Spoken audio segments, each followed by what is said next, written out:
Okay, good afternoon, everyone. Welcome back from lunch. We're at the very end of the ASIC Ghana. Let's give ourselves a hand for actually getting this far. Yeah. So we have this one last session, and then I think it's closing remarks after that. Everyone on this panel has talked already, so I'm not going to do much for introductions. And this panel is supposed to be something about mobilizing resources for air quality and air quality monitoring. But I think we have enough leeway and enough space to just sort of do like a general recap, and we can have this be very freeform at the end here. So is Desmond here? Oh, there we go. Great. So we have Desmond Appiah from Clean Air Fund to give the very first little opening thought here. And then we'll pass it off to Langley Dewitt, Allison Hughes, and Rose Alani in some order. So. Thank you, Mike. And hello and good afternoon, everyone. The presentation is sounding a little interesting already because Clean Air Fund has been mentioned so many times in this auditorium, and it feels like everyone knows about Clean Air Fund, so there's not much to say. So my name is Desmond Appiah. I'm the country lead for Clean Air Fund in Ghana. And next slide, please. And I just wanted to share a little bit about Clean Air Fund. Clean Air Fund was launched in 2019 with support from a number of foundations. So we are a RIG grantor. We take or we look for resources from foundations or other philanthropies, and then we grant to support clean air action. We have launched a broad and inclusive clean air movement that advocates for climate-friendly solutions. We are very passionate about ensuring that the alignment of clean air solutions syncs with climate, mainly because if we think about what is happening in Ghana, it is very difficult to get clean air-oriented organizations. But because the climate movement is a lot older than the clean air movement, if we could put it that way, there are a lot more climate-oriented entities. And so that alignment. And in Accra, the sources of our air pollution is also the same sources that is contributing to climate change. And so an alignment is extremely important just so we can be able to get a lot of push.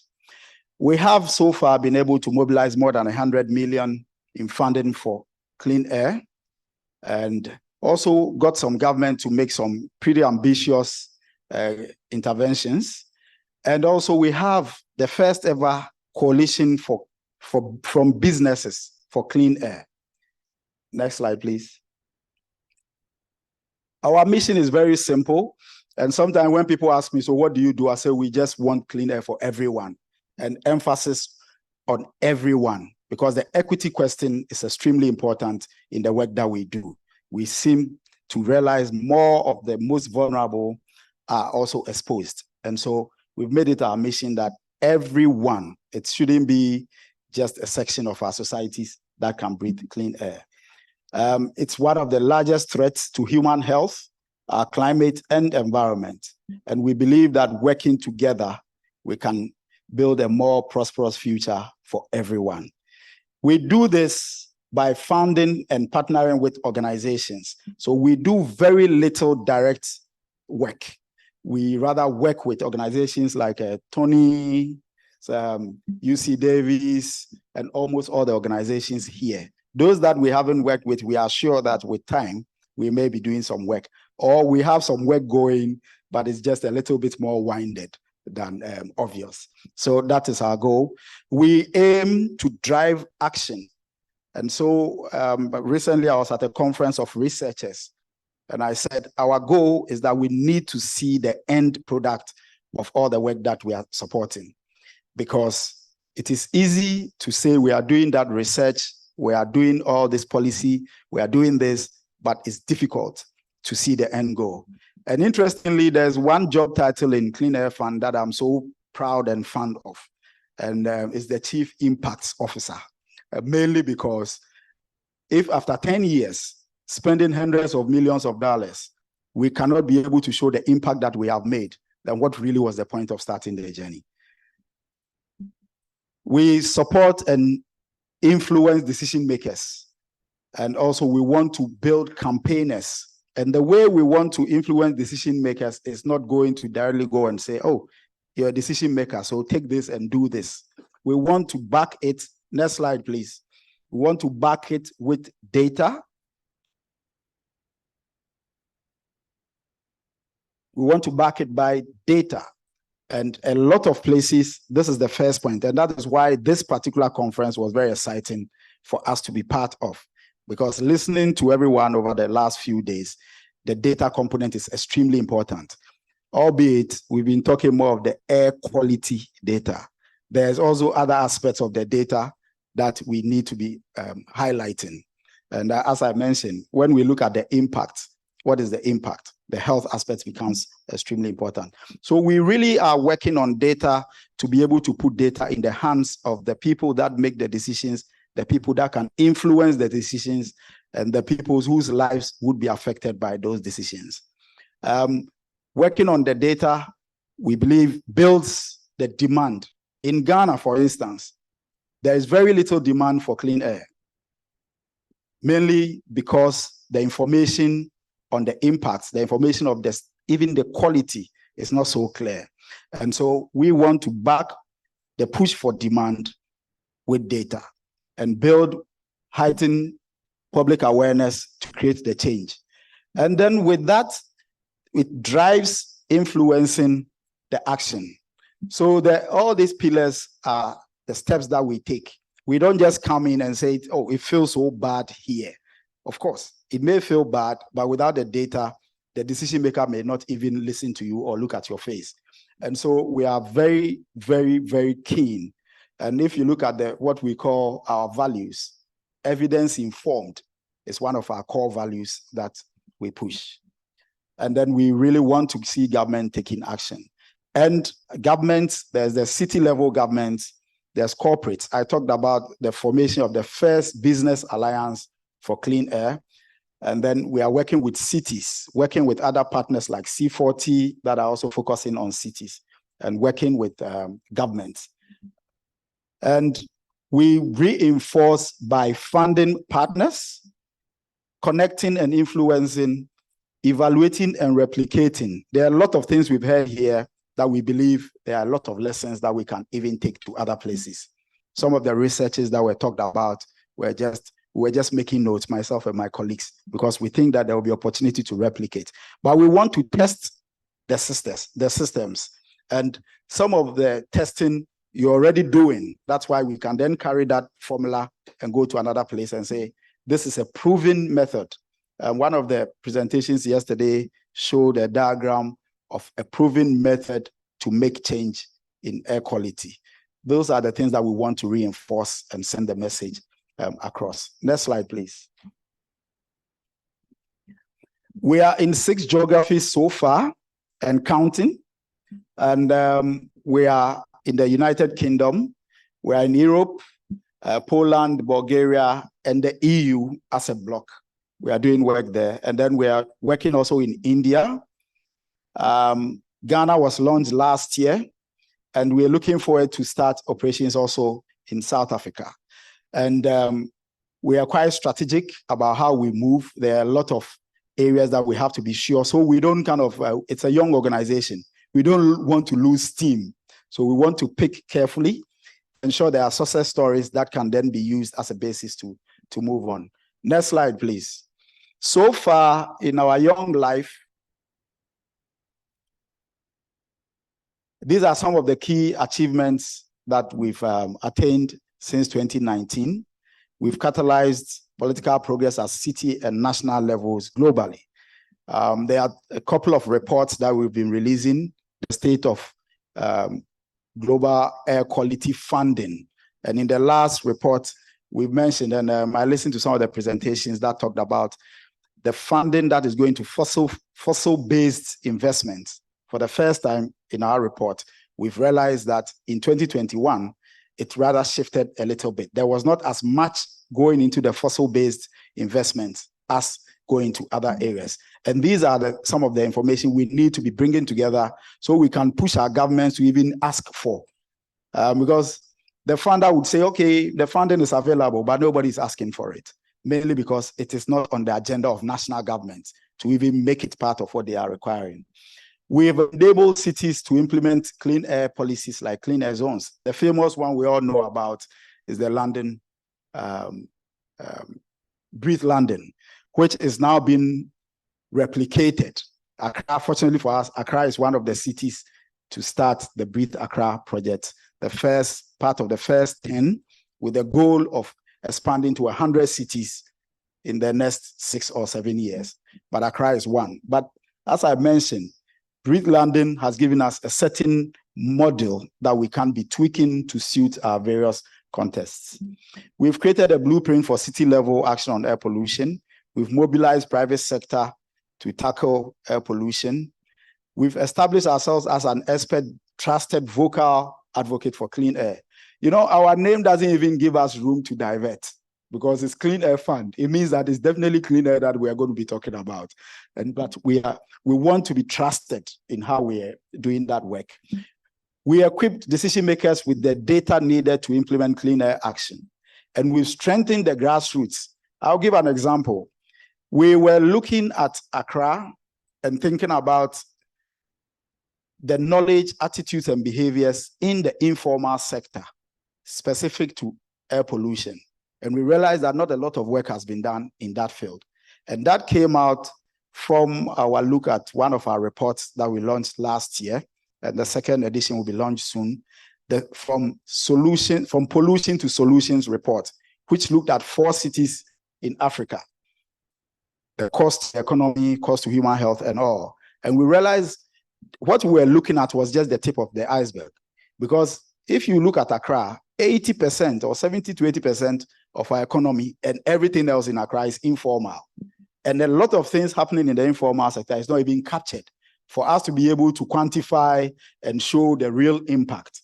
So what that did for us is to say, can we run a project which will look at this situation in an informal sector in the context of a place like Accra, which can then say maybe 2 times that number will be looking at Lagos, because Lagos is far bigger and more complicated than Accra. But the learnings from that can help to influence how we go about it. We've strengthened the grassroots to be doing that. And we've catalyzed over 100 million. And I'm glad it says over, because at the last count, we think all our initial funders are working with us again to be able to broaden the scope and get the work going. So in a nutshell, that is Clean Air Fund. And I want to thank you all for listening.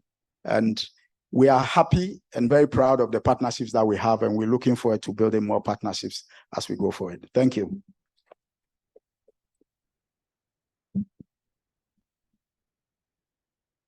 Clean Air Fund. Thank you so much. And thank you for almost the last statements that you made regarding Lagos, because I was planning that when I get up, I will ask you, why not Nigeria? So my slide, otherwise.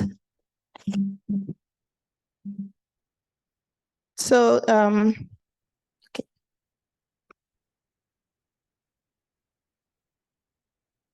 Alani, University of Lagos. So looking at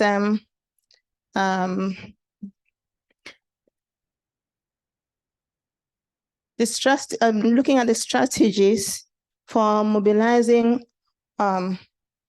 resources to support air quality monitoring. And in my presentation yesterday, I mentioned that funding in this area is going down. So the multilateral support is projected to decline by some experts due to budgetary constraints, increasing pressure, and also possibly some shifts to other projects. So that's what the challenge that the researchers are having now. Please, can you move the slide? So what strategies do we have to be able to mobilize these resources? I'm looking at the resources from the angle of financial resources and also human resources. So like the Clean Air Fund mentioned some points that also we're going to see here. So for us to be able to access funds in a difficult situation, we should have a compelling case for support that requires mega investment and is kept up to date in relation to the political, social, and economic landscape. We should establish research ambitions to develop partnerships that can impact, can deliver impact at scale. So that means we develop partnership with experts. We should identify donors and have extensive consultations with them through websites, visiting their websites and interviews if possible, and more, as much as we can do. So, and we should maintain current funding. What we have in place, we should maintain by conducting specialized prospect research and composing tailored proposals to maximize new and existing fund avenues within government, corporations, and private foundations. Like he mentioned something about fossil-based projects, specialized projects. So I think there are some specialized projects like that the funders are looking for, and they might have funds for it, but nobody's going for it.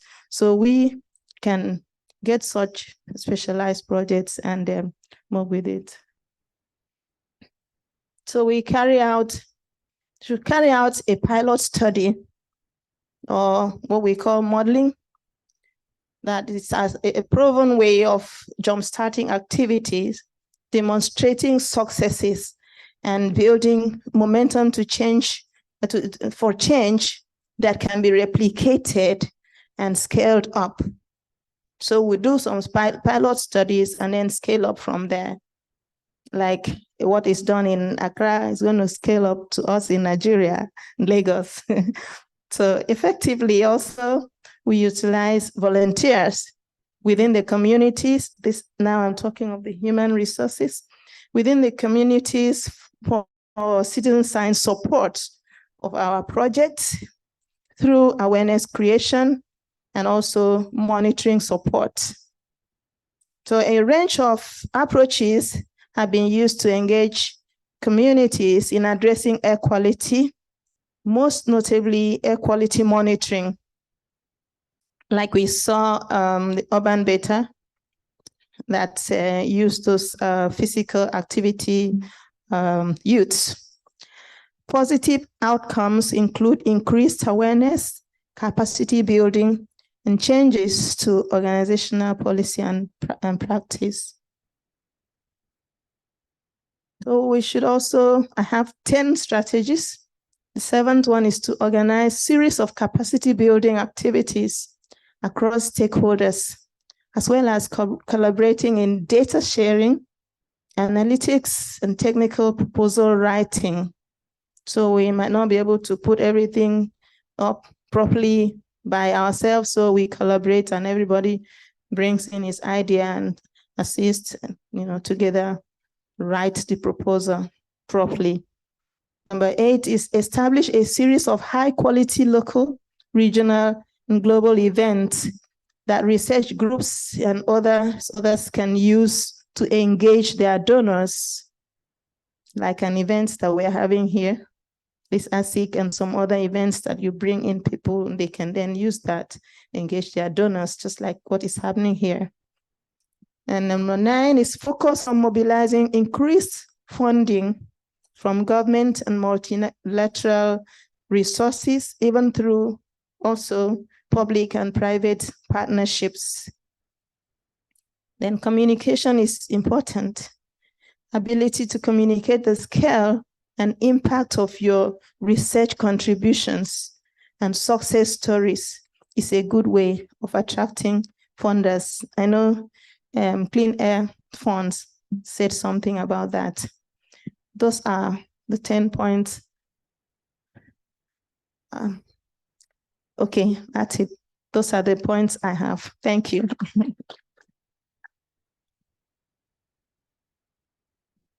All right. And next, I'm Langley Dewitt. I think my slides are in the folder, and I'll be talking about a specific example of mobilizing resources and then a more general way to mobilize resources.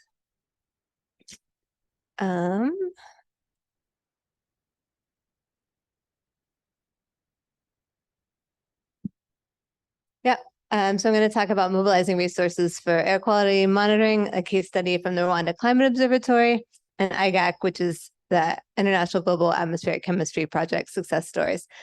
And the Rwanda Climate Observatory is a long-term monitoring station that was established in 2015, and it led to some more air quality monitoring happening in Rwanda as well. So it's an interesting case study. You can go to the next.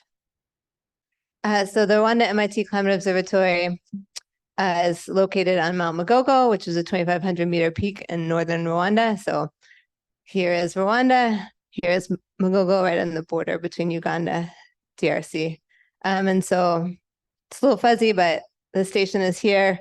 There's a soldier camp on the adjacent peak, so good security and good buildings. And there's generators like 500 meters down below, so stable power when power goes out. And there's a cell tower there, so we had a place to put our inlet and good communication. And it's part of the AGAC network, the Advanced Global Atmospheric Gases Experiment Network. What those do is they measure trace greenhouse gases in a clean background air. But this station is our first one of this type of station in Africa. There's actually not that many in the global south, or the southern hemisphere, and it was lower than they would have liked. They wanted to put it on top of Karasimbi, the highest mountain in Rwanda, but access issues kept it from being there. But the location was good in a way because it let us measure some regional air pollution, which was interesting scientifically, I think. So next slide. And so how the Climate Observatory came about is that the president of Rwanda came to MIT and said, we know we're a small country, we don't have a lot of natural resources, but we're trying to develop science and technology for the country. That'll be our way forward. And so what can you provide for us in terms of science and technology that Rwanda can use to, gain capacity? And so one idea was a supercomputing facility, which is there in Kigali, and the other was this AGAC research station. And so the government of Rwanda did a concept diagram of what they wanted this to look like. So they have cross-section partners, which are the different ministries that are related to climate change and air quality.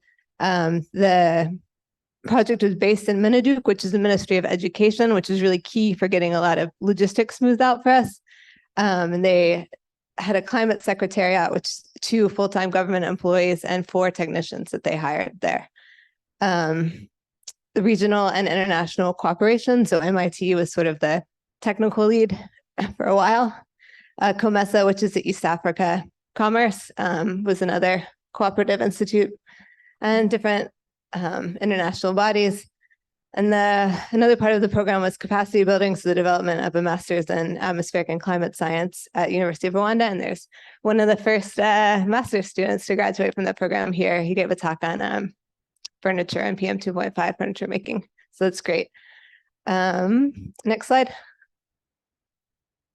And so I'm not going to read all this for you. You don't need to know, but one thing to note is that from the decision that this was going to go forward to the last instrument delivered, it was 8 years. So this is not like a fast process, right? You have to take your time to develop these. And the first paper was published 7 years from the start. And I was only there for 2015 to 2018. So I was only a small sliver of this project. There's been a lot of other people working on it. Ron Prenn at MIT is the overall head at MIT. Jimmy Gasori was a station lead quite often, as was Kat Potter and Artico Pandey. And Jimmy Gasori is now, I think, a minister in Rwanda. So he's moved on to other things, but he was great help in leading this as well. Next slide.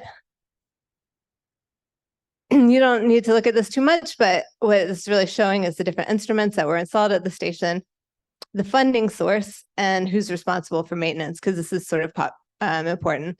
So the general agreement was that MIT donors would pay for most of the big equipment purchases. So, probably $1 million worth of equipment from donors. But the government of Rwanda was to take care of a lot of the maintenance afterwards. So they felt like they got something so they could put something in. And COMESA also bought one of the instruments, and the station was there, so other entities were able to put their instruments there as well, right? We had power, we had an inlet, we had a station. So Carnegie Mellon put an instrument there, and University of Stockholm has been collecting filter samples for a number of years and doing research on that. So next slide. So that was all about, background or regional greenhouse gases and air quality. I was living in Kigali, that was in Musanze. I was interested in air quality in Kigali. So we did questionable data accuracy, but a fun project to raise public awareness, where we partnered with Safe Motos, which is like a Uber for motorcycles, where they're supposed to drive safer. They have their GPS data. We got some low-cost sensors with a SIM card. And they got a sweet little backpack here. The driver is so happily monitoring.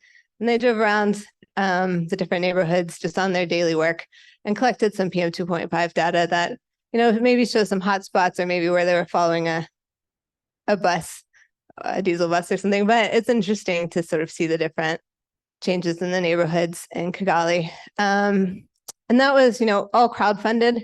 So we bought the instruments, we paid for the tailor to make the backpacks, and we gave the drivers some extra funds that would come back at the end of the day to a central location, recharge all their equipment. And also they got stopped by the police a lot. So they had to have like a note from the Minister of Education to say this wasn't a bomb. So for the extra harassment, I think.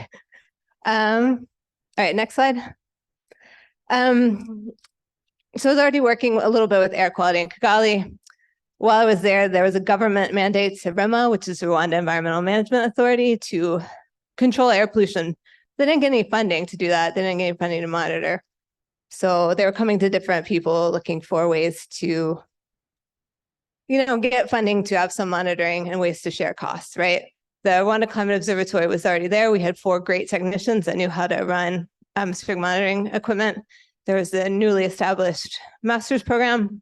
So we helped them out developing their air quality monitoring plan. So it was funded by the Finero Green Fund. And so this is a UK funded fund, but it's specific to Rwanda. So people in Rwanda can apply for this if they're doing sort of green business or monitoring or things like that. So if you're from Rwanda, you should look at that. And, we shared expertise. So it was a partnership between REMA and then Menaduk. And their desire was sort of an air quality monitoring system with some regulatory level data. They wanted to be able to defend this internationally, but also they wanted expanded regional coverage with, less cost. So the idea was a regulatory monitoring station in Kigali and then satellite stations that are low cost. And you can get the air quality monitoring data at that link there. It's also an OpenAQ. I think CMU installed a number of ramps free of cost and also with charge. I think ICMED has some there. I hear that Allison's there as well. So the underlying point with that is that some measurements lead to more measurements. So if you can get some measurements, I think Krista said this, I think other people said this as well, getting some measurements and publicizing them can help you mobilize more resources. And then you have people trained on how to take these measurements as well. So next slide. And this is just sort of the flow of how things worked in the end. So the MOU between MIT and Menaduk, helped with the exchange of equipment. REMA and Menaduk collaborated. The University of Rwanda sort of fed back into those 2 projects with the staffing, right? Of people with expertise. So next slide. So sort of I was told to talk about key challenges and solutions. So I'd say funding is always a challenge, right? But we had an alternate funding structure. We had donors giving the equipment, but the government of Rwanda was buying in, so they were able to get funding that way. We also used FNARWA, which was a third funding source. And government buy-in was super important for personnel and maintenance. I will say that changing ministers meant less stability. We kept having to argue for this project. And I would also say, don't call things a project if you think they should be continuous, because people think they should end. And this is a nice, interesting note. I would say maintenance, consumable, and tools, we've all heard, is kind of difficult to procure a lot of this stuff. But working with the government helped out with that a lot. They sort of were able to smooth the process. Calibration gases were hard. We had to ship them to Boston and then have a specialized shipper ship them to Rwanda, so that adds cost and time. I think I've sort of talked through all of these already. We were able to not pay any custom fees or import taxes. Miniduke assisted with customs, and we were able to make air quality equipment importation tax-free, and that was through two ways. The UNESCO agreement, where certain equipment shouldn't be taxed, and also the University of Rwanda educational equipment shouldn't be taxed. So that connection was super important. So next slide. But we were really lucky in this project because the government of Rwanda came to MIT and said, do this thing, right? You're not always going to get that. But the network that we had was super important. So my work now is more about establishing networks, and I work at the International Global Atmospheric Chemistry Project. It's established in 1990. It's a global research network of future Earth. Many of you know of that. And it's sort of, we want to advance atmospheric chemistry towards a sustainable world. We do this, by scientific activities, global collaborations, we have conferences, we have regional working groups, one in Africa, communications. We have an early career researcher program, workshops and outreach. And, we always want to engage society. We're maybe not doing that the best way, but we will try harder in the future, and we're working on it now. Okay, next slide. So important for this group is working groups, which are community-led groups centered around regional networking, building capacity, fostering community, and advancing knowledge, which is led by local scientists. So there's many regions of the world where there are a lot of great scientists, but often the research is conducted independently, but the results don't reach the international community. But atmospheric research questions and their connections to societal issues are becoming more global.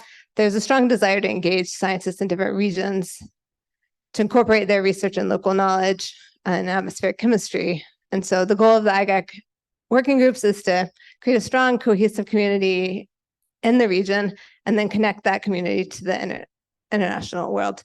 So ANGA is the African group on atmospheric sciences, but there's one in the Southern Hemisphere, one in Americas, and one in Monsoon Asia. So next slide.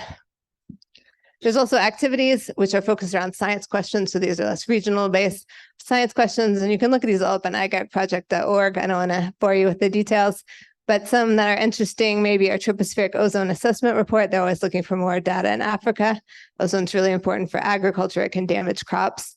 Be burned, which is biomass burning, and Alan, which is a small sensor, so very relevant to this group, working group. We don't run these alone. We have lots of other organizations. So ANGA is the African group on atmospheric sciences. You can look on our website there, and there's a mailing list.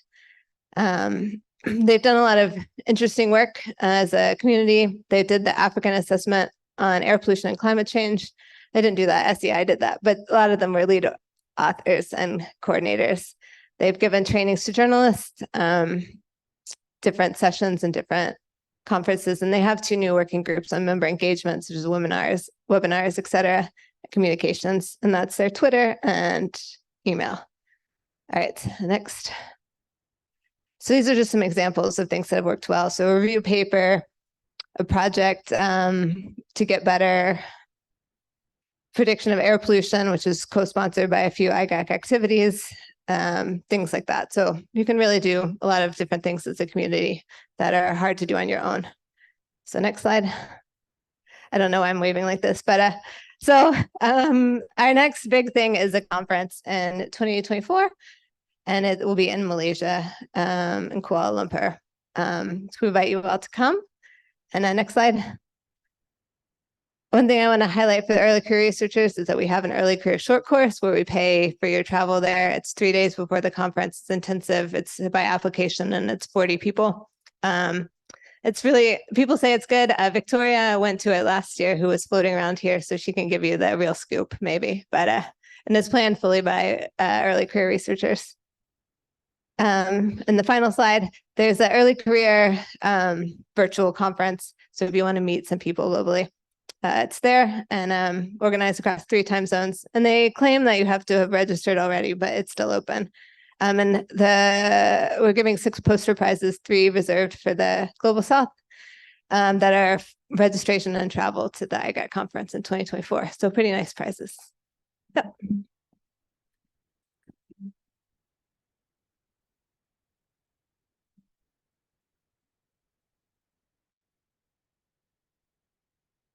Good afternoon again.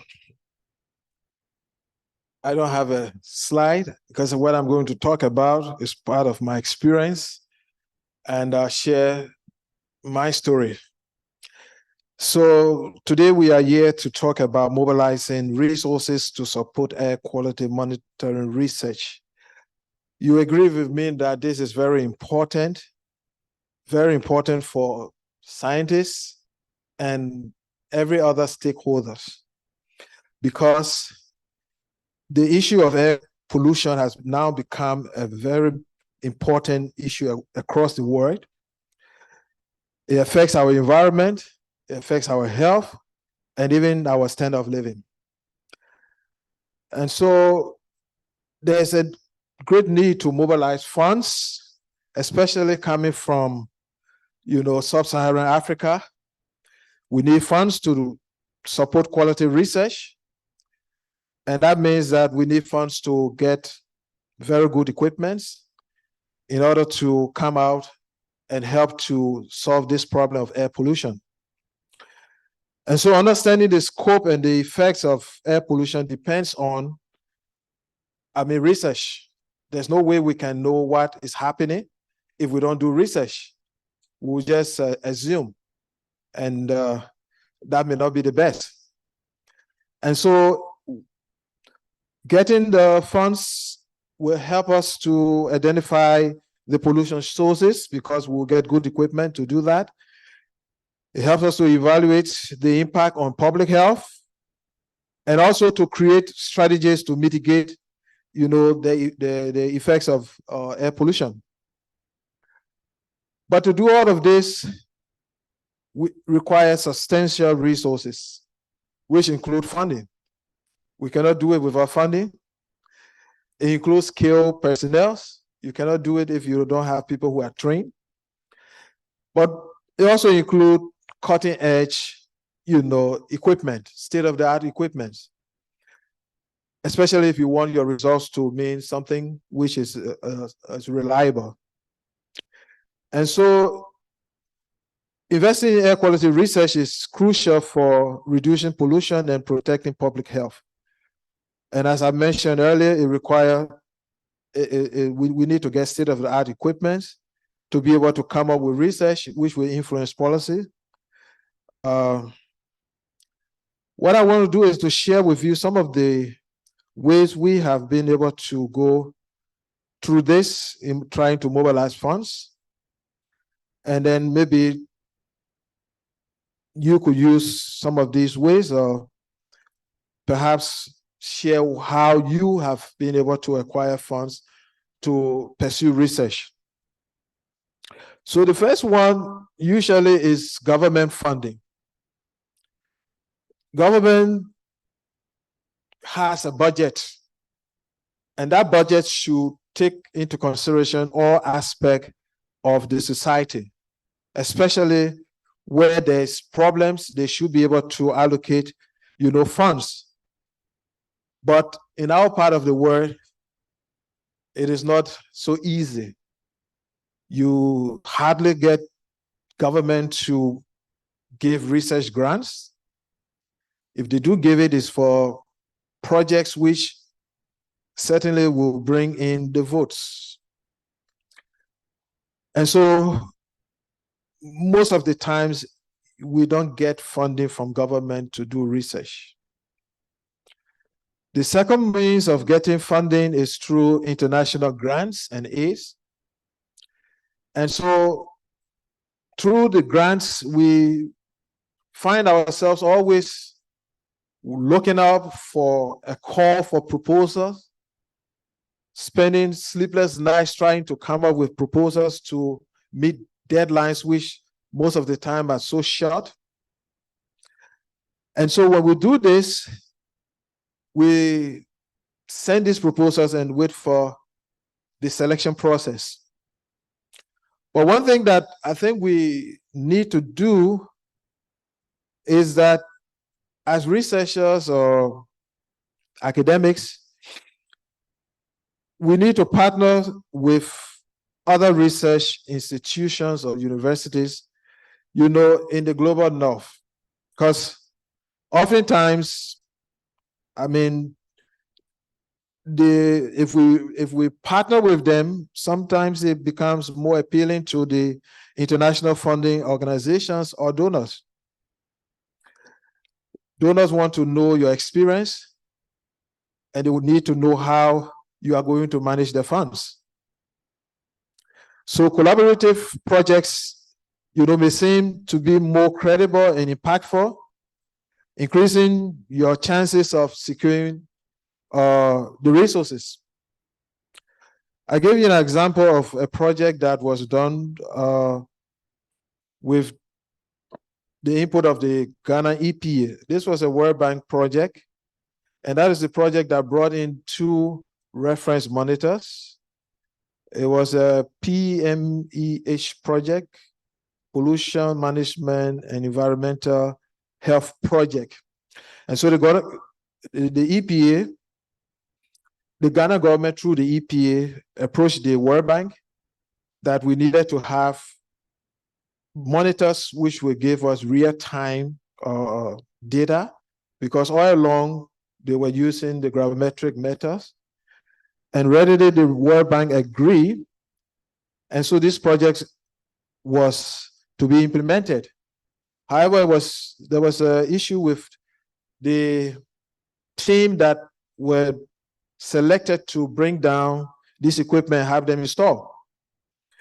And so together with my university, my department, myself and my staff, we team up with the EPA, and we had to be trained online to install these 2 reference monitors, including weather stations.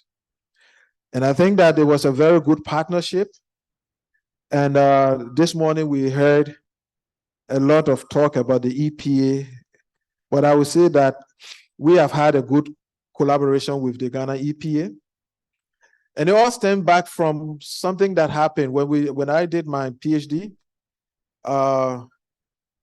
The data that we use, we were asked to share it. And Krista is here. We shared with OpenAQ. It's on their website now from 2006 to 2008. And then the US EPA had a project with the Ghana EPA. They were coming down to train their staff using the data I used for my PhD, and coming to do exactly the training that I had done for my study. And once they saw that I was still available, they approached me and I joined them to, train the EPA staff on source apportionment, which I studied. And so that partnership has been there. So the issue of sharing of data comes in. If you don't share, no one gets to know, what you have and what you are capable of doing. So that was one of the examples that I have to share. Now, public and private partnership is also another means by which we can mobilize resources. You see, if we foster collaborations between academic institutions, research institutions, and the public sector may have the finance. You have the expertise. So it's a win-win situation. And currently we are in talks with a private entity that needs our expertise.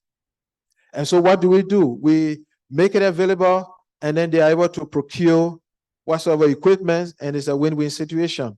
So public-private partnership is also important, and sometimes it gives you funding far quicker than a government grant. Also, the environmental agencies usually do environmental impact assessments. So if those impact assessments, which are required every year by industries and businesses before the license are renewed, they pay a certain amount for the license. So if the government or the EPA would take a percentage and say this should be used for air quality research, I think that will have some funds that could do basic research and also acquire some equipment. The next one is carbon pricing. We all have heard about this. Desmond mentioned that there's more funds in the climate change area than even in the air quality. Ghana has been very well implementing carbon taxes. So if they could take some part of the revenue from there and allocate it to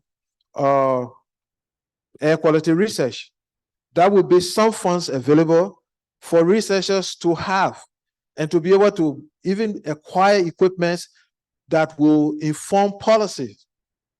Because we know the EPA cannot do it all. There must be research institution, academia, also going in to help them come up with data, and those data will influence the policies. So my advice is that some of those monies are coming in from trading carbon. Certain amounts should be put away for air quality research. And then donations and also fund from philanthropic organizations. These donations, are there. We should identify some of these organizations and then reach out to them and see how well we can be able to, get some funding for research. I mentioned research grants. And a classic example is what we have with the Clean Air Fund. So these funds are very important for a researcher, especially in Africa, because getting funds in the other ways can be quite a tedious task. So writing of grants, we need to have people train us in writing of good grants proposals, because you are not competing just against people in the country, but from all around the world. And so I think that is a niche that we need to have some kind of meetings one of these days, bringing researchers together, helping them to put together winning grant proposals. In other places, they have environmental funds, which researchers can apply, and then these funds can be used to acquire equipment. Now, it's true that we are here talking about air sensors. But air sensors usually will give us, the levels in the community. But if we want to tackle the problems and mitigate against these effects, we must go and find where the sources are. And that means that we must do a source apportionment to find where the source is coming from, be able to now come in with policy to mitigate. So I believe that we need equipment that will have to analyze filter-based, monitoring. For my PhD, all my filters had to be taken to the United States. I had taken it to the Ghana Atomic Energy Commission that had X-ray fluorescence equipment, but it got broken down, and my filters were there for close to 6 months. So I have to take everything to the US. And even in the US, it could not be analyzed because we took it to Harvard, where I did part of my study, and they also have problems. So finally it had to be analyzed in Sao Paulo, Brazil. You know, and so we need to have some of these basic equipments. Otherwise, fine, it's good to know the levels. We know that, yes, this place is polluted. Where is the pollution coming from? Is it from industry, from traffic? These are equipments we need. And we all heard today, the gravimetric meter is the gold standard. So we need to be able to get funding for this. I remember when I went to Harvard, just a department budget was more than Ghana's budget. And so I had students who were asked to spend money in millions of dollars. And I stood there and I said, wow. We will go out and we are trained with state-of-the-art equipment. It's not, we come back, you don't have access to that. How can you do research? And so we need to find a way of getting these state-of-the-art equipment, and you will see the type of research we will put out because we have been trained. We have the capacity. Now, another way is collaboration with academia. Forming partnership with universities and research institutions, both within and outside of Africa, can help access funding and share resources and expertise.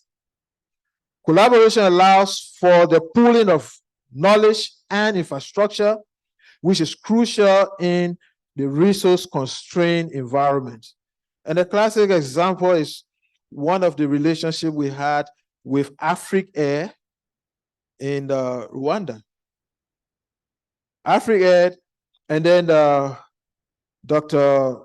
Subu, we call him Subu, Subramanian.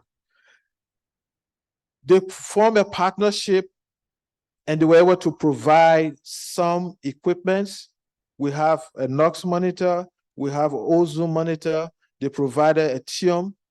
And so these equipments were brought and then donated, and so we have equipments to work. I think we need some of these kind of, partnership, because if we have this collaborative partnership, then we'll see that we will benefit a lot.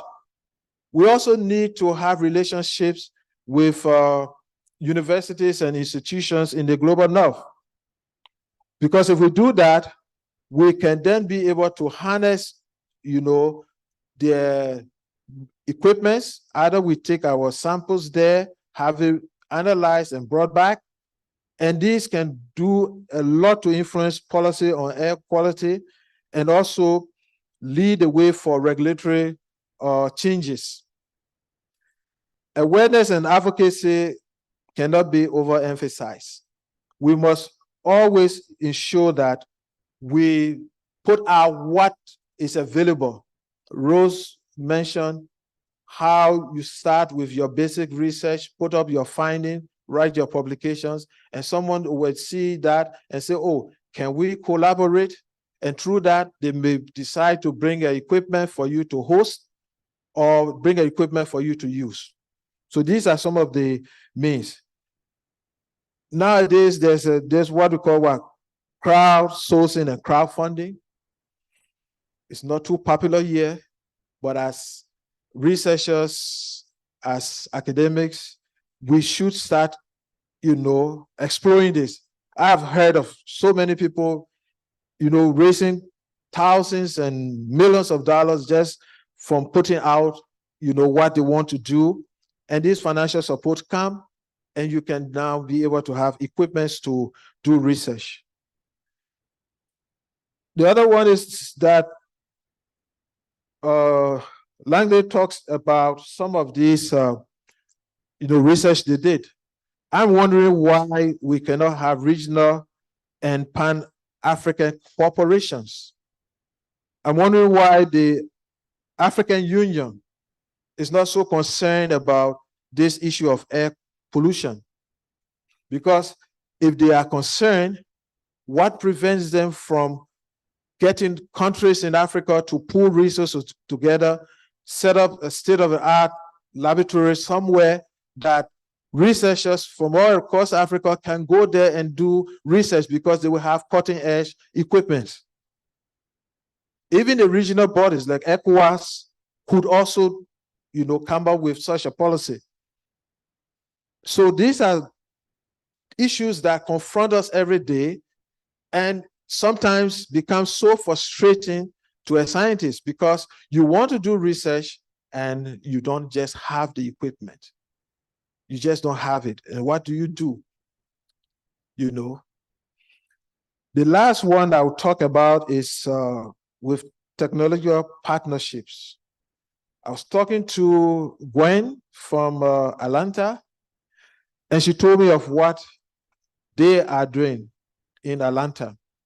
They have partnered with a company that produces air quality equipment, and this company has given them this equipment to go out there and use. We could also do the same thing, partner with some of the manufacturers. I mean, we are starting to build partnerships across Africa with ECHO and Sensor Africa, but I think we can build further partnership with others even outside of the continent.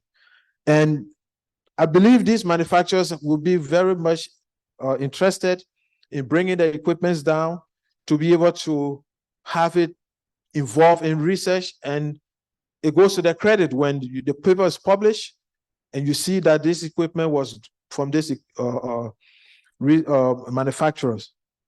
I gave you a classic example. When we started this AfriqAir project, we had in mind that we were going to get suppliers through a particular organization to send us sensors. But when that was not forthcoming, Mike and myself started reaching out to companies with the help of other colleagues. And I'm so happy that manufacturers were very happy to hear that there is an evaluation center in Africa where they can test their various equipments, their local sensors, and see how it performs here.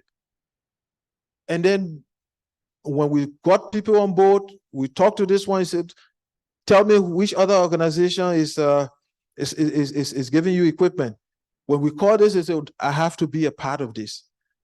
And so our target that we had even set, we've now surpassed it with companies willing to bring in the equipment and have it installed. I think it's a plus for Africa. So finally, I would just want to say that we need more of the North-South cooperation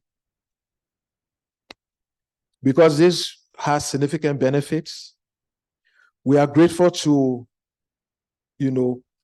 all the various organizations that provide funds, for research in Africa. Because had it not been for those funding, I mean, we will not have much knowledge about what the situation is. And we will not be able to train scientists and students and practitioners to continue to find more and more about these solutions, find more and more solutions to mitigate against this problem. But I just want to state that it is also essential to ensure that the collaborations are equitable, they are mutually beneficial, and respectful of local priorities and needs. Because most of the time, the funds is coming from the outside, and then you are being told, do this, do that. And sometimes these are not research that will impact the community. So we need to look at the priorities. We need to also have mutual respect for also the local scientists. And so if we do that, then these partnerships will be building local capacity and also long-term sustainability which will maximize the positive impact, on air quality research in Africa. I thank you.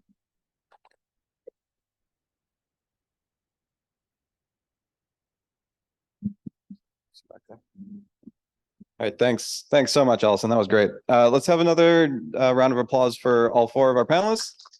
Mr. Appiah, Professor Alani, Dr. Dewitt, and Professor Hughes. So I think we can just open up the floor if anyone has any questions or comments. Remember, this was sort of about mobilizing resources, but I think we can kind of also use this as a sort of general.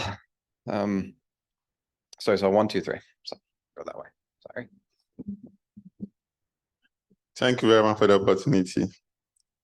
Due to some few errands I've run before, those errands took me to different ministers and their directors. And from one of the ministers, it's like sometimes, like my boss, Professor Hughes, you have very brilliant ideas, and the ideas are with you at UG, but they don't know about, the solutions and the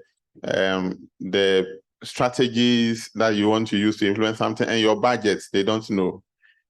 And they also think that sometimes we don't take them serious. We feel that politicians, are not truthful.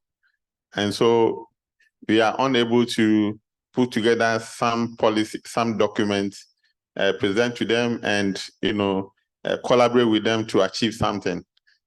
Then also I've noticed in the same ministry, in one of another minister's office, we have political desk, and then we have the technical desk.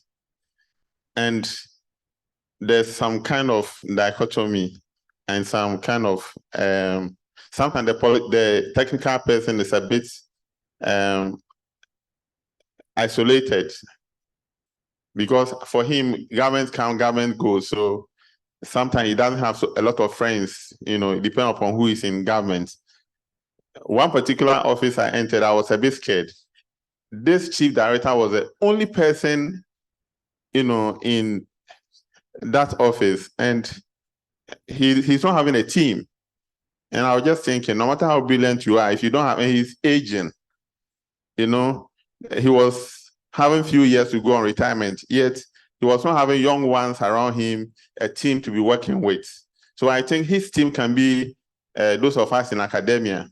Please, have you tried, approaching some of these people within the ministries, especially the directors within the ministries? I don't want to mention names of the ministries, I've been to for some reasons. Yeah, so I don't know the effort we put in. In fact, I really appreciate all the things you brought out. I've learned a lot, and I want to find out whether you've been a pace setters in this area, whether you've been able to go to the ministers. Sometimes they want to include that in their budget.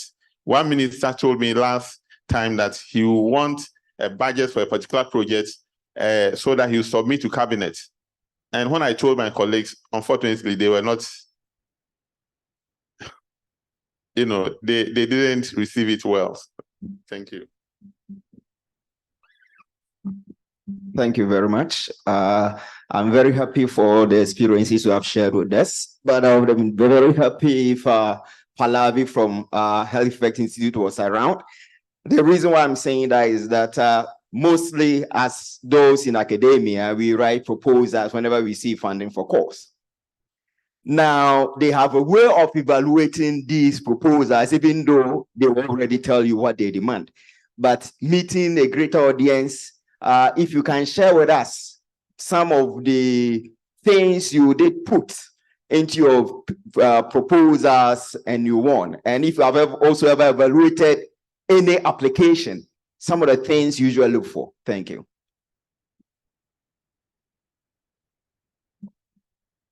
Dr. Dewitt, the special shipper you use for the gases? Yeah.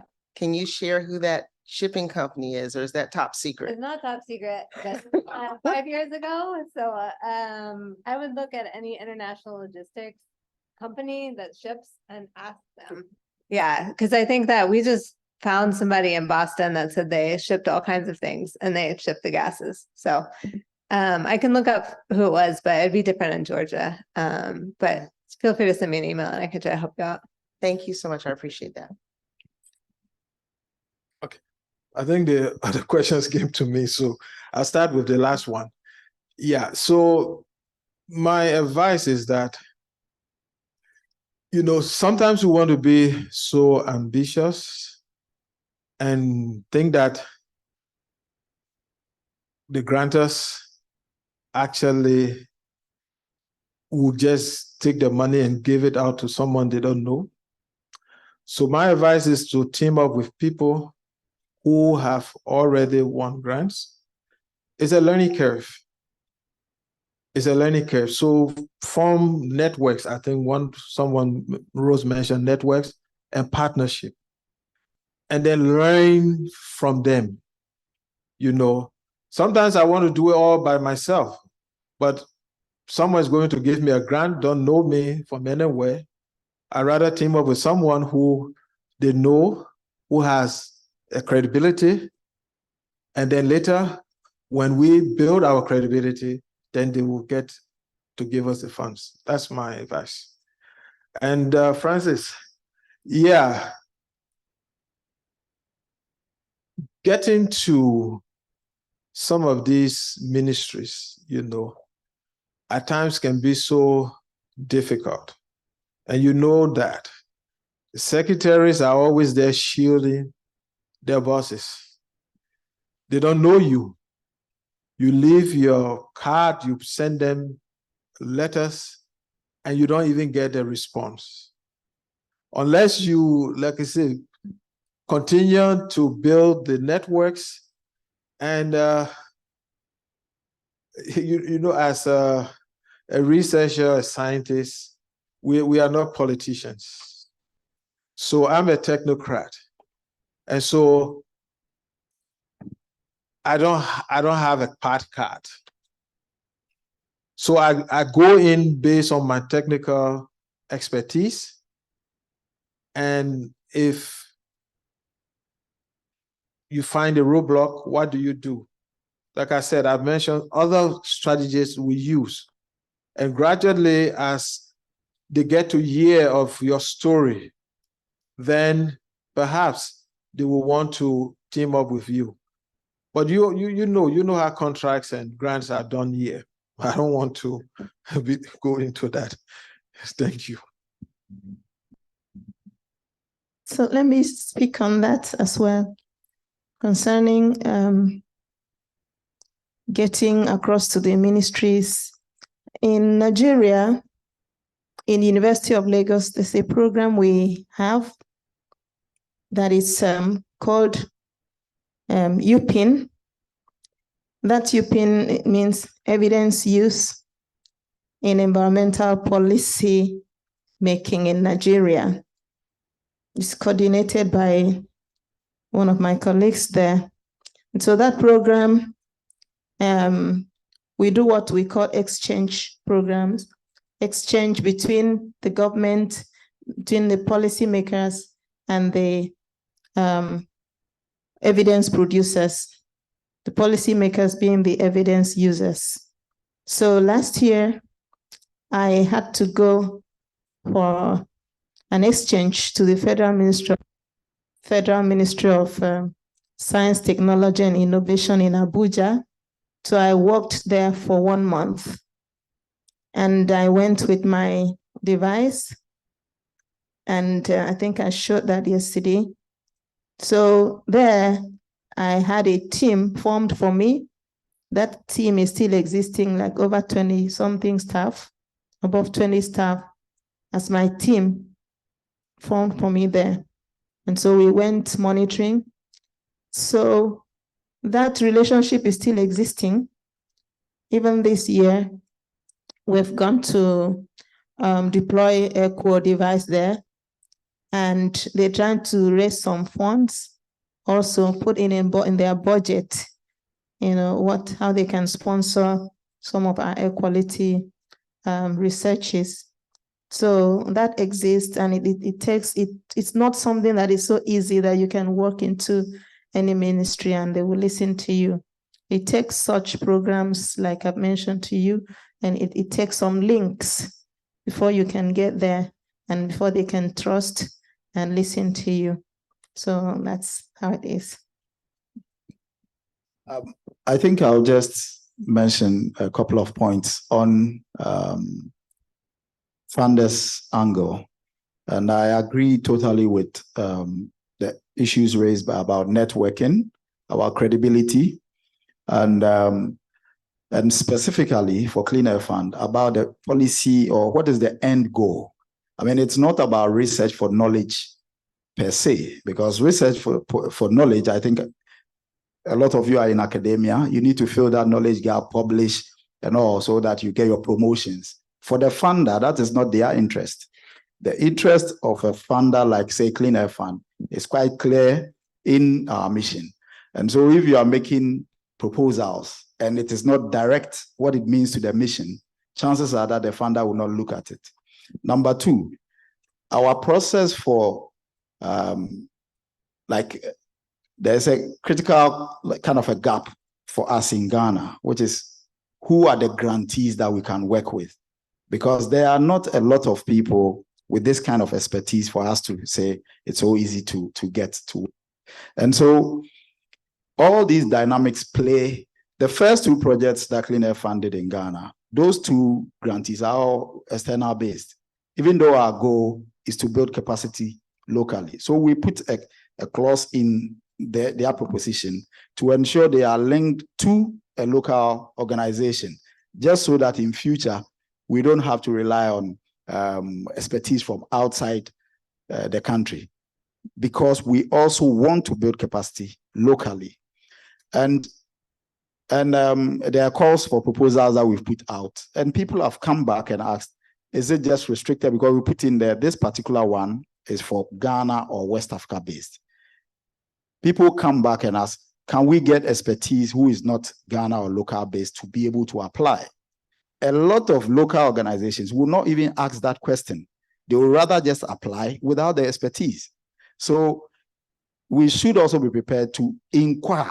Every proposition that goes out says that there's a duration to ask questions, but you don't conclude by yourself and apply and not meet the basic criteria. That's why the issues about networking is very, very important. There's nothing wrong with saying we are a local-based organization, but we have all the stakeholder capacity and all that. But on this particular topic, we do not have the capacity. So we have to look outside.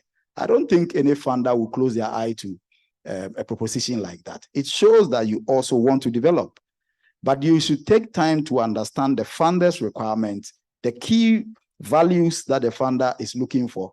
In our case, collaboration. And so if you are telling us that you want to be able to build networking with other organizations, it's collaboration. We are seeing it. You are showing us that you want to work on evidence-based. And there are other questions. The minister will not be interested if you just tell the minister. They have 1,000 things on their plates. But if you go with evidence to make the case, and Professor Hughes is here, I used to be an advisor to the mayor of Accra. And when we met in forums like this, I used to always make the case. What is the point of the research? Because at the University of Ghana, for instance, there are 1,001 researches done. The mayor is here looking for solutions, and the university has the solution on the shelf. But what effort is the university making to even link with these policymakers to say, we've already done this work, and so there's gap, there's opportunity to do that? Why wouldn't the university also organize a forum to engage these policymakers and let them become aware of it? So we need to tweak the way we are going about trying to solve a challenge. Everybody is doing loads of things, little bits here, little bits here. Clearly in our context, silo thinking and silo activity is one of the things that is not making us make progress. So what are you proposing to close that gap? And so there are a lot of things that we have to do, but I was glad that Dr. Dewitt mentioned, for the Rwanda project, the president went and made a request Have we had some ministers from here going to make a certain request or a president making a request? Again, it took them 7 years to publish the first paper, which then gave some solid 7 years. So the rush to be able to say we've solved the challenge, this is not a problem that you need to just 1 minute would have solved. So please, let's understand what the funders are also looking for. Build that network and then build credibility. I would just say super briefly that if you're looking for a wider network, not to plug my organization too much, but the IGAC project is for networking. So, and it's free to join. So check it out. Lots of expertise. Hello, can you hear me? This is Pallavi Pan. You'll be next. Yeah, Pallavi. Hi, this has been a fascinating discussion. So thank you to all of the panelists for raising some wonderful points. I wanted to respond to the question that someone had to the panel just now, and it sort of talked a little bit about the funding that we've been doing, and then also add a couple of other points. So I think from the perspective of the Health Effects Institute, which I'm representing here, and Victor is in person at the conference as well, a lot of the work we do is happening at two different scales. One is the research funding we provide, which is aimed at trying to address policy relevant questions. Often our focus is on things that are going to be relevant in the US context, because that's where we are really thinking deeply about what are the policy changes that may be coming up and what is the science that we need to support that, and then fund research relevant to it. In the last few years, we have started expanding that scope to say not only what science and what research is relevant in the US or in similar contexts, so for example, Western Europe, but also think more broadly about other parts of the world and what are the pertinent questions there. I think we're still learning and figuring out how best to manage that process. So when we are looking at research proposals in particular, as you would probably notice if you look at our website and who we funded, a lot of it goes to institutions that are in US or in Western Europe, because that's traditionally where we've focused. We are hoping that over time, we're going to expand that. We have started expanding it in South Asia already, where we are starting to fund local research, which is relevant for the local policy context and answering local questions. We're hoping to do something similar in Eastern Africa, hopefully in the next year or so. And our goal is that we can then expand it to other parts of the world over time. So if any of you are thinking about applying to HEI for research funding, have any questions, or if you applied to HEI and were not selected for funding and have questions on why that might have happened, please feel free to get in touch with me or with our other colleagues. We are very happy to talk. We are very happy to also share feedback that we can provide. We have a very particular process of selecting research proposals, so we are very happy to also walk you through that process and what kinds of things we consider. The related piece that I want to mention as well is that a lot of this conversation in the last hour or so has been focused on research, and I'm very glad that Desmond sort of brought up this issue of trying to think about the different groups and what makes the most sense. I'll speak from the example of work that has happened in India over the last 10 years or so, where there's been a very clear shift in what types of research studies people are conducting in response to what the government is interested in understanding better. And I will also say that, where India is in its air quality management process is perhaps a little bit further ahead than where some of the African countries are. So that also plays into it. But thinking about research also in the context of what is the policymaker going to care about, or what is the thing that is going to help them move the needle one way or the other, can be a good way to, try and take the science into the policy and action realm. And thinking about science and research more broadly, like we've heard really good examples today about how to communicate the science and the information. And we can think about that not just in the context of like, what's the number or the value you're providing to people, and PM 2.5 numbers or AQI numbers, but also in terms of what is the research going to mean to people. A lot of times science is very disconnected with how an average person on the street might be thinking about an issue. So in thinking about research and in mobilizing resources, I think it will be really useful if we start bringing some of the non-science stakeholder groups into the discussion and trying to co-create both projects, because then it also makes funding them easier, and it also creates a more compelling case for us for why we are doing the science, and for funding. I would say there's the government funding, which tends to be limited, as was pointed out by a couple of colleagues already. There's philanthropy funding, which again, there's often a goal in mind and a vision in mind, and the organization is going to want to align work that they fund so that they get closer to the mission. One group which is not super present here in this conference, and hopefully we continue to expand that sort of bubble over time, is the medical community, because there's also a lot of funding on the health side and in the development sector, where public health tends to be a really high priority. Air quality, of course, is an issue that has very deep intersections in that world. So thinking about who are the people that fund health work, health communication, health research, public health interventions, and how there can be some funding support through that, and not just thinking about the air quality space. And there's actually a really good example in Ghana right now with the Kintampo Health Research Center, which has been receiving funding for many years now, thinking about policy relevant questions, thinking about science, but actually drawing funds, not just from the air quality communities, so to speak, but also from the energy community, because they're interested in household energy, and the health community, because there's interest in maternal and child health, and how can that be improved for children? How can child stunting, outcomes be improved? So I would just say, thinking about a more creative set of resources that we can tap into, and really expanding the tent a little bit to include community-based organizations, include the medical community that is also more public-facing and people trust them a lot more. I tend to believe often what my doctor tells me, and that's probably true for many other people. So those would be some of the other strategies that can be very helpful in trying to mobilize more resources towards this problem across the continent. Thank you. Great. We have one follow-up question in the room that I see, and then I know there's one online and one in the back.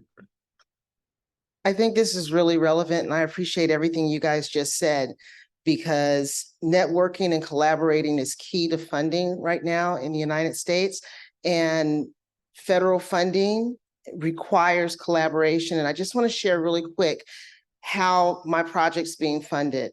We are partnering with the manufacturer that I mentioned earlier. And in doing that and talking about the project, there was a professor from University of Georgia. Her name is Christina Fuller. She's an environmental justice and an air monitoring specialist. And she says, I'm getting a black carbon monitor. And I'm partnering with a professor at Emory. And they're doing a project with the city of Atlanta for this new development they're doing. And they're concerned about the quality of the air because it's so close. Can we co-locate my black monitor with my carbon monitor with the reference monitor that you're using? And we were like, absolutely. And then in our project, we said, well, I said, I really want to be collaborative. So we spoke with the state air monitoring department at Georgia EPD, and they let us co-locate with them. But they also said, well, you know what? We do monitoring and we can train some of your community members. So we brought them on board. And my organization, which is a nonprofit, is planning to leverage that for future funding, as well as trying to work with these other entities. And in Georgia, in Atlanta specifically, with all our universities, we're trying to figure out and begin to trust each other, which is very challenging, to work collaboratively as researchers, because, well, we don't want anybody else to steal our glory. Well, then, in addition to that, we spoke with Georgia State University, and I needed help because I'm almost a one-man show. and woman show. And there was a Cormier Fellowship. And just from networking and talking with other, researchers and stuff about what our needs were in the project that I'm working on for air monitoring, they said, well, there's a Cormier Fellowship and we'll give you 2 PhD candidates over the summer, because that's what this particular class is, to work with a community organization. So I had the executive director for CARE, C-A-R-E, capital letters, that does all around the world, for the CARE Foundation to work with my organization on this project, for her project for the class. And I had an epidemiologist from CDC that was getting her PhD, who did some infographics for my project for this air monitoring project. And I just want to say that in addition to that, the public health piece is very key. So with the project, we said, you have to understand for the community members, where's the environment that they live in, what is emitted, what is the impact on their health, right? You got to understand that, make all the connections. And then we brought the regulators in.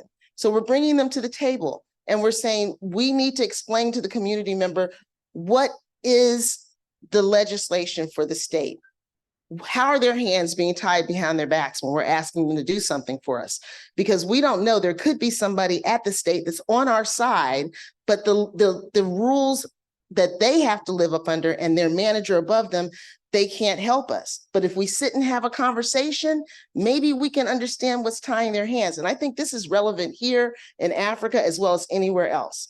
If you don't sit and have the conversation, you don't know. I went to the state of Georgia, which none of us community organizations really, we get concerned about, are they really on our side? And I said, what challenges are you having with us as community organizations, understanding your limitations so that I can understand theirs? And then we did the feds and the private sector, we're bringing them into. We haven't been able to get the emitters to come to the table yet, but we want to. And so now when I go to apply for some more funding, I think I'm going to get it. I ain't got no money, y'all, telling you the truth. None. I'm on a wing and a prayer right now, but I think that that's what has to be done. Thank you so much.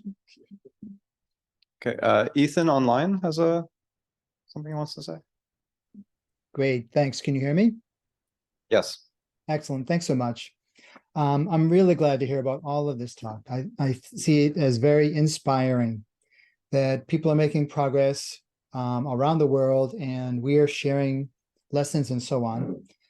I'm wondering how we can get more attention and funding on clean air action.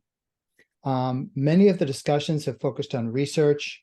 Actually, I'd say probably, I would guess 80% of the funding that goes on air quality goes to research. That's my guess.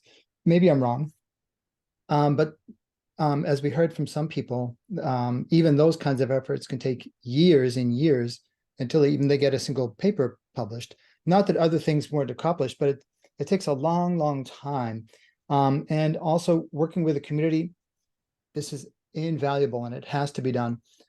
I think that also takes some time too.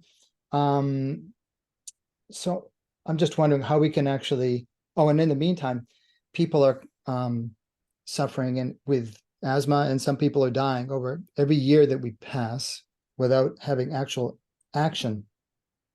So I'm wondering, how can we get to action faster and dedicate more research and attention to it? Thanks.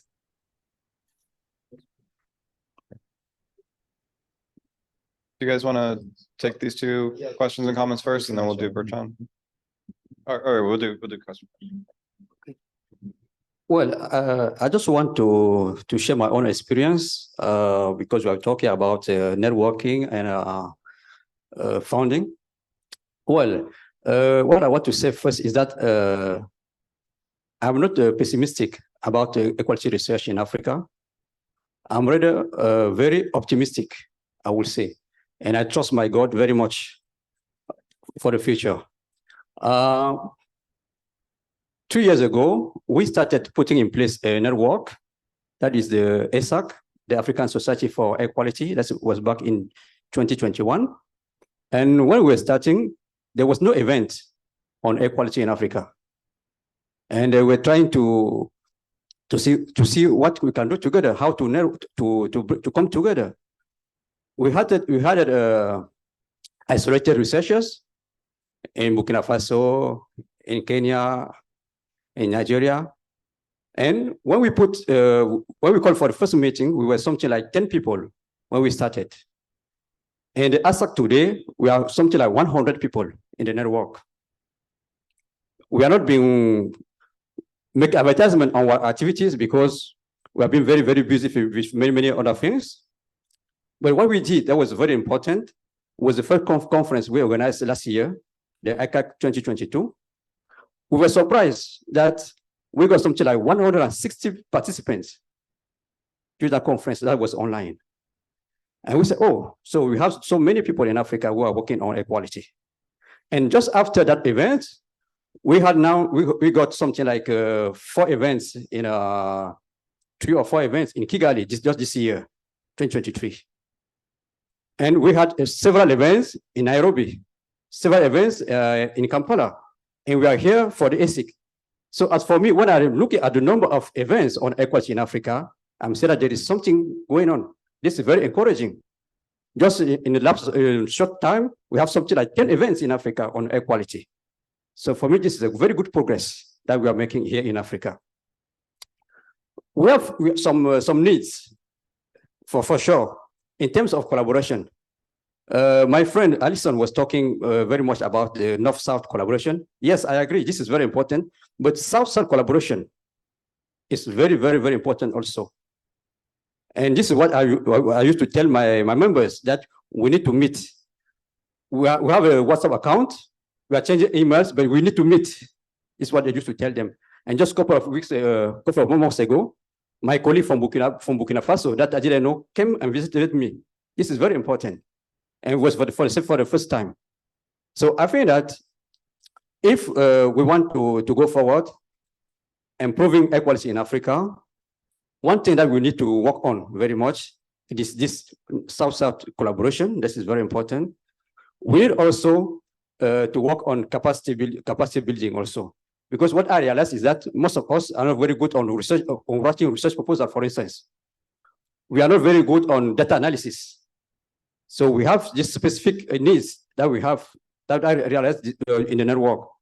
But I still say that I'm optimistic because when I look at the number of publications on equality in Africa since 2020, this is increasing exponentially. Maybe you are not realizing that, but this is what I realize because I'm tracking the Google Scholar almost every day to know what's going on in Africa. So I'm going to close.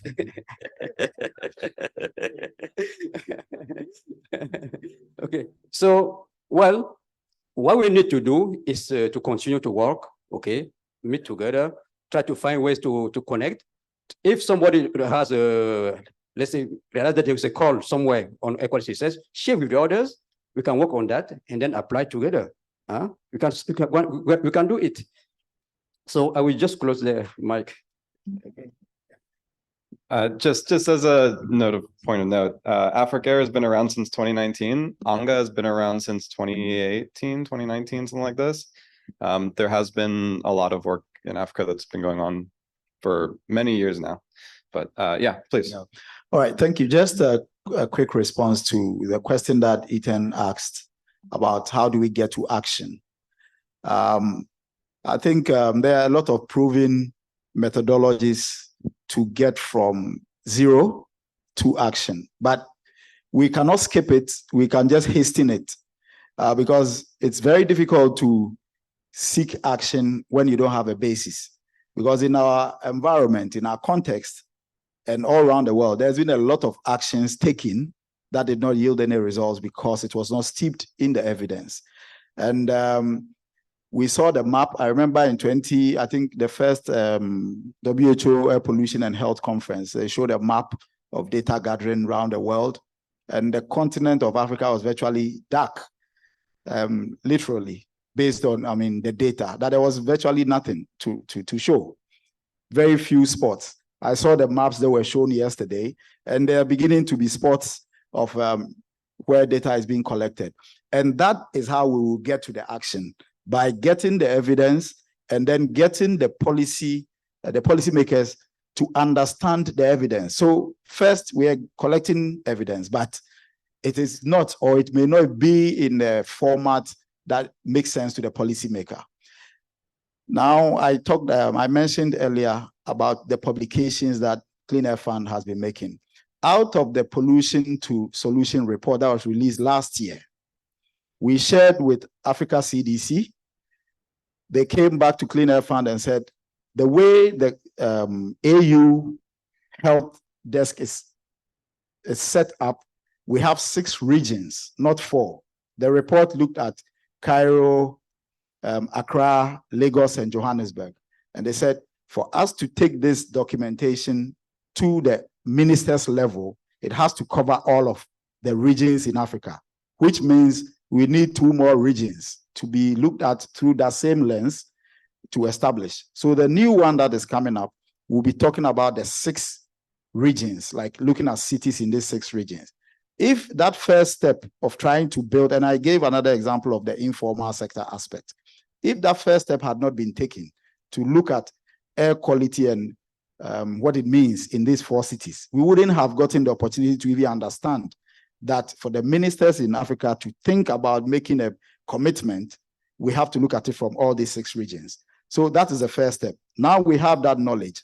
If any researcher is going to do some work that has a goal of getting continent-wide action, they would know, or we would be able to say, you need to cover all the 6 regions. Because if you look at just a couple, it doesn't get their attention. So we would just hasten the process, but we cannot run from ensuring that there's enough evidence that would lead to the policy that would then lead to building the demand, because the demand has to be key. I just saw my friend from South Africa and her presentation yesterday. A court case in South Africa, and the ruling has changed the way they look at air pollution in the space. Just that action. And us knowing that information is also hopefully being the basis to inform how we can hasten the activity.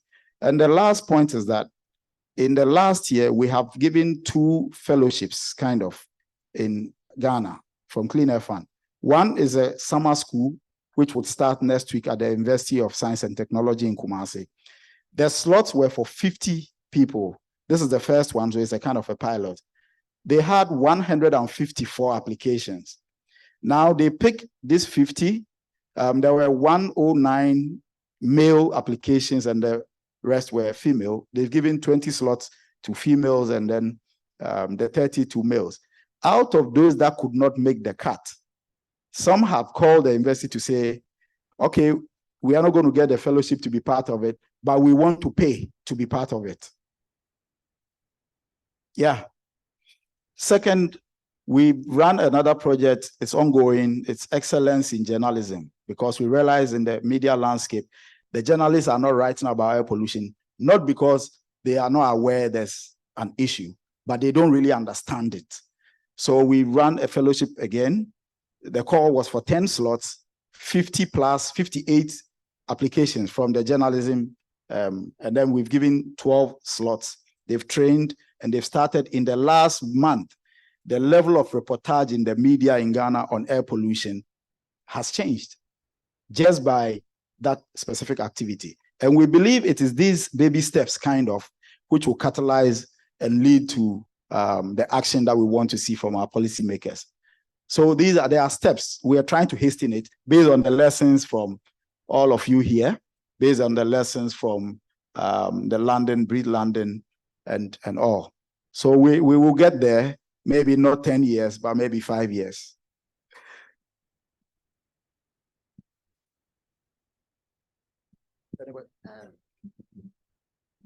I mean, part of me thinks this is where the South-South collaborations could come into play. So, similar issues in similar countries. You can talk to your compatriots that have done some studies and see if it applies to you. And then you sort of know this policy worked here. Your ministers can talk to our ministers. I know that there's some cooperation in East Africa and Kamesa. I'm not sure about the region here. I won't say I'll speak to it at all.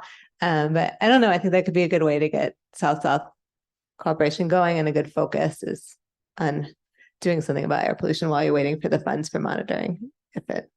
If you have enough data to make it make sense. Yeah. Okay, great. Let's give everyone a big round of applause once more time. Thank you, panelists. That was wonderful. Very informative. You want to? So one announcement here. So let's see, I got the winner of the drawing here. Teddy Mwendwa. And I will say that please come. I'm going to go in the other room, reach out, take my information down, and we're very eager to help get monitors to folks who would want to get the free monitor. So there's a lot of opportunities for us to kind of help you get funding and things like that. So please reach out to me, and then everybody at my company will like me a whole lot more too. So. Sorry, one other thing. Steve Chilrud earlier today mentioned a sign-up list for if you wanted to help coordinate the movement of goods and materials and supplies and things. It's on the table out there if you didn't sign up earlier. Thanks. And so, and that will be made into a WhatsApp group so that it can grow and people can communicate on that. So we will do that. And so if you don't sign up on the table, you can send an email to Sandra and she will add you to that WhatsApp group. Another WhatsApp group was formed by Christina Oduma. Hello? Yeah. And that some people are already on that, and that's just to continue keeping this meeting going. Okay. And so again, if you should be hearing from Sandra about it. If you don't, please email her saying, I want to join this WhatsApp group, and then people can then communicate with each other about what they're doing, what their needs are, and just keep this community together. Great. What else do I have on my list? Oh, the last thing I want to talk about is we would like feedback on this meeting. So again, please email Sandra with any feedback that you have about the meeting. What went well, what didn't go well. I don't want to hear about catering. I mean, science, policy, that kind of stuff. Yeah, please let us know, because we'll be running these meetings again, every year, not necessarily here, but in various other places. We'll hopefully come back to Africa and run it again here. So the more we can learn from you about what works and what doesn't work, the better we can do in the future. So anyway, I enjoyed this meeting. I enjoyed meeting a lot of new people, and I learned a lot of things in the sessions. And so thank you all for attending, and I'm looking forward to helping collaborations and moving this field forward in West Africa. So meeting adjourned.